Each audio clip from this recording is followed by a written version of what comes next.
నమస్తే అందరికీ, welcome back to the channel. ఇవాళ ఇంట్లో నేను షాంపూ అయితే ప్రిపేర్ చేస్తున్నా.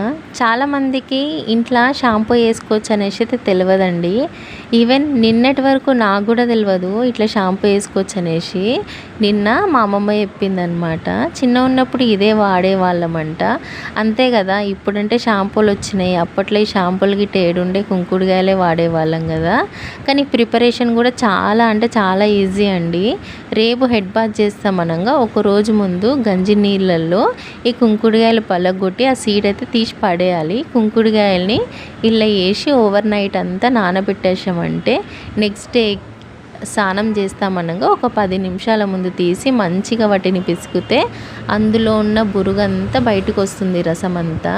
ఎంత కుదిరితే అంత మంచిగా రసం అంతా తీసేసి తర్వాత ఆ పొట్టునంతా తీసి పక్కన పెట్టేయాలి. కుదిరితే చేతితోటి తీసేసుకోవచ్చు, లేదంటే జాలి కూడా పట్టవచ్చు అనమాట. నేనైతే అంతా చేతితోటే తీసేసిన.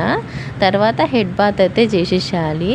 కానీ మనము హెడ్ బాత్ చేసేటప్పుడు ఒక్క జాగ్రత్త అయితే పాటించాలి. ఎందుకంటే కొంచెమైనా మనకి కంట్లల్లో వేయిందంటే కళ్ళు అయితే చాలా అంటే చాలా మండుతాయండి. నేను ఫస్ట్ టైం చేసినప్పుడు నా కంట్లో పోయినాయి, ఎర్రగా అయిపోయి చాలా మండింది. సో ఆ జాగ్రత్త అయితే పాటించాలి. ఈ వీడియో నచ్చితే ఒక లైక్ అయితే చేయండి. Bye bye.